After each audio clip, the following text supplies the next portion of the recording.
చదువుకుందాము. ఎఫెసీయులకు రాసిన పత్రిక 6వ అధ్యాయము 12వ వచనం. ఏలయనగా మనము పోరాడున్నది శరీరులతో కాదు గాని ప్రధానులతోనూ అధికారులతోనూ ప్రస్తుత అంధకార సంబంధులకు లోకనాథులతోనూ ఆకాశ మండలమున దురాత్మల సమూహముతోనూ పోరాడుచున్నాము. చూసారా ప్రియమైన వారులారా, దేవుడు ఏమని మాట్లాడుతున్నారో తెలుసా? ప్రస్తుతం మనం పోరాడుచున్నామట. ఈ లోకంలో ఉన్నంత కాలము పోరాటం తప్పదు. మన జీవితం ఆరాటంతో బ్రతుకుతున్నాము కాబట్టి తప్పనిసరిగా మనిషికి పోరాటం ఉంటుంది. కానీ ఇక్కడ ఒక మంచి మాట దేవుడు మాట్లాడుతున్నాడు. లోకనాథులతో పోరాడుతున్నామంట. నిజమే కదా నా తల్లి, మనము లోకులతో, మనుషులతో, దురాత్మలతో, అంధకార శేఖర శక్తులతో, అనేకమైన వాటితో, అధికారులతో కూడా పోరాడుతున్నాం. మనుషులతో పోరాడుతున్నాం. నిజం, మన స్నేహితులే కావచ్చు, మన బంధువులే కావచ్చు, ఒక రక్త సంబంధికులే కావచ్చు. మాట పడటం లేదు.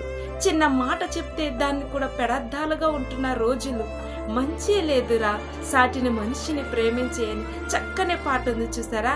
మంచి లేదురా చాటి మనిషిని ప్రేమించే మనసే లేదురా, లోకం చూడరా ఎంతో భయంకరం, లోకం చూడరా ఎంతో భయంకరం. మంచి లేదురా చాటి మనిషిని ప్రేమించే మనసే లేదురా.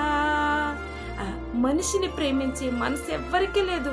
ఈ లోకంలో దుర్దినాల్లో ఉన్నారు. నిజంగాను ఈ లోకంలో మంచి లేదు నా తల్లి. ఎక్కడ చూసిన భయంకరమైన దినాలు, ఎక్కడ చూసిన భయంకరమైన మనుషులు, స్వార్థం.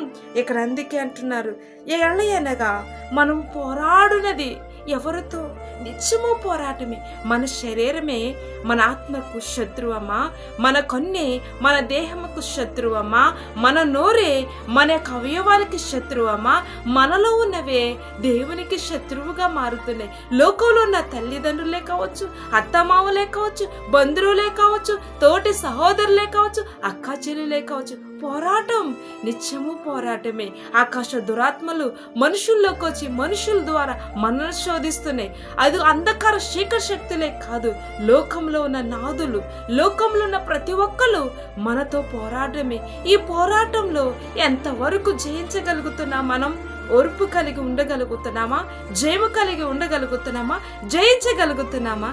నా తల్లి, నా చెల్లి ఇక్కడ పోరాటంలో ఉన్నారు, పోరాడుచున్నారు.